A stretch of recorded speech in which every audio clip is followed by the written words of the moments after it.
बिस्मिल्लाहिर्रहमानिर्रहीम।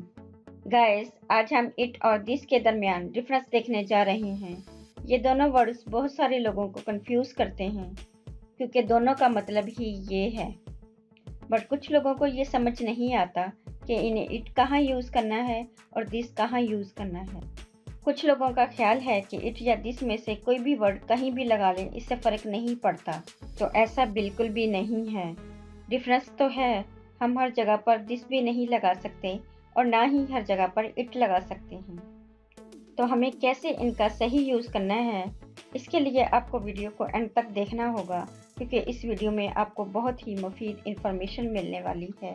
And hope so कि इस वीडियो के एंड तक आपका कॉन्सेप्ट भी क्लियर हो जाएगा। What is the difference between it and this?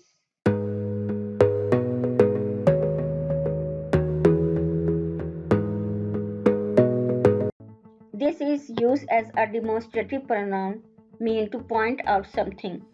This को किसी भी चीज़ की तरफ इशारा करने के लिए यूज़ किया जाता है. It is used as a third person singular pronoun. अगर हमारा थर्ड पर्सन सिंगुलर pronoun है तो उसकी जगह पे हम it का यूज़ करेंगे. जैसे he और she को as a singular pronoun use किया जाता है, same as it is it का भी use as a singular pronoun होता है. This and it refer to nouns दोनों ही नाउन को रिप्रेजेंट करते हैं.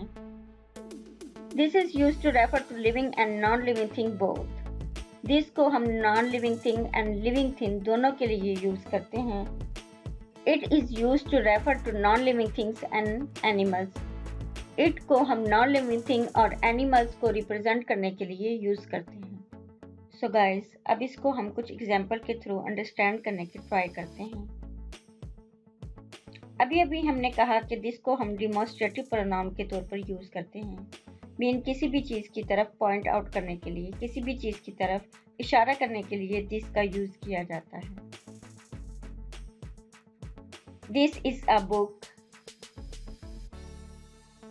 This is a ball. This is a watch. So guys, यहाँ पर दिस डिमॉन्स्ट्रेटिव प्रोनाउन के तौर पर यूज़ हो रहा है. मीन किसी चीज़ की तरफ इशारा किया जा रहा है, पॉइंट आउट किया जा रहा है. This is a book, this is a ball, this is a watch. जब भी किसी चीज़ की तरफ पॉइंट आउट किया जाए, इशारा किया जाए, तो वहाँ पर दिस का यूज़ होता है. इसके लिए फिजिकल अपीयरेंस का होना बहुत ज़रूरी है. Physical appearance is very necessary for the use of this. This is use to introduce someone और समथिंग. दिस को हम किसी भी चीज़ या शख्स का इंट्रोडक्शन करवाने के लिए यूज़ करते हैं. This is a car. This is my friend. This is my aunt. किसी भी चीज़ या शख्स का जब आपने किसी से इंट्रोडक्शन करवाना हो तो उसके लिए दिस का यूज़ किया जाता है. It is not use to introduce. It identifies the nouns. It को हम किसी भी चीज़ या शख्स का इंट्रोडक्शन देने के लिए यूज़ नहीं कर सकते. इट जस्ट नाउन को आइडेंटिफाई करता है, उनकी शनाख्त करता है. It is a car. It is my aunt. It is my friend. So guys, क्या आपको लगता है कि ये तीनों सेंटेंसेस सही हैं?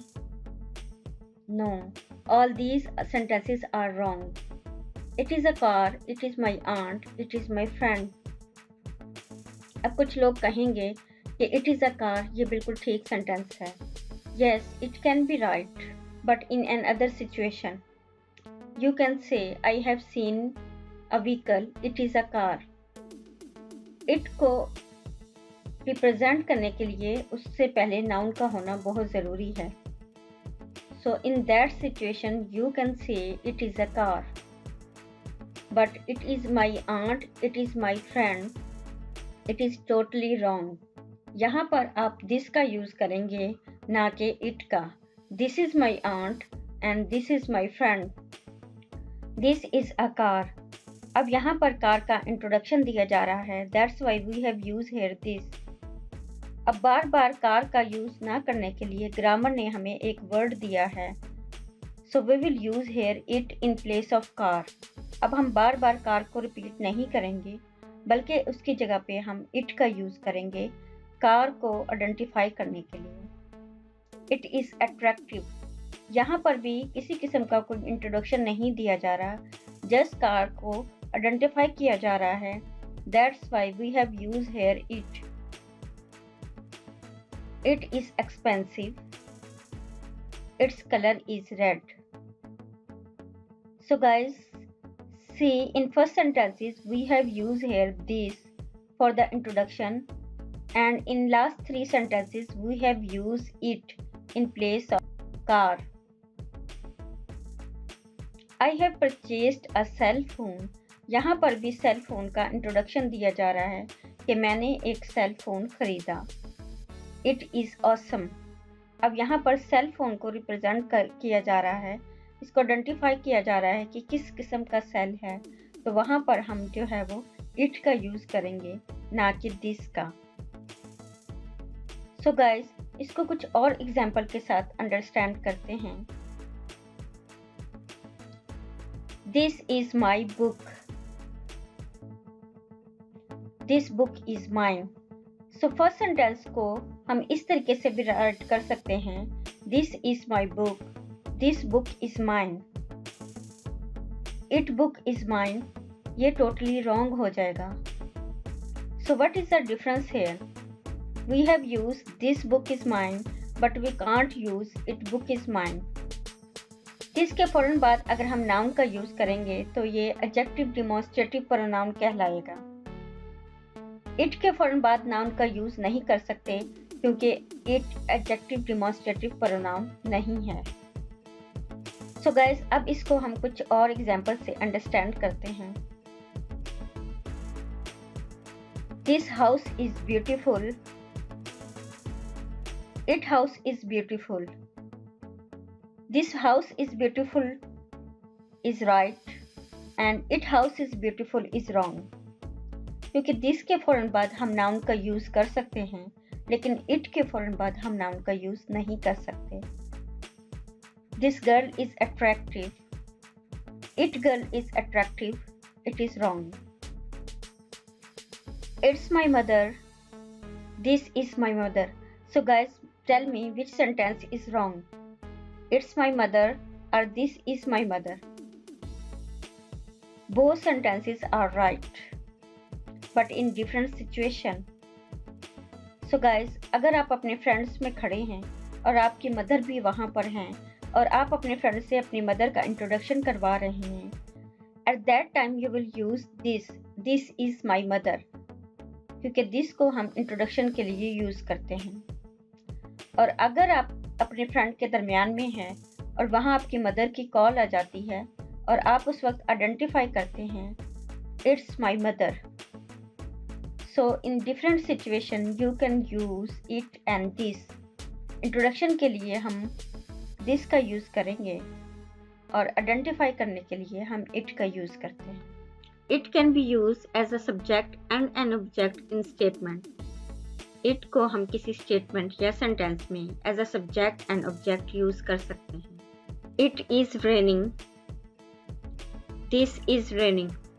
So it is raining, it is a right sentence, and this is raining, it is wrong sentence. Because it को हम as a subject use कर सकते हैं, जबकि this को हम as a subject use नहीं कर सकते। The waiter brought a tray with 2 glasses on it. The waiter brought a tray with 2 glasses on this.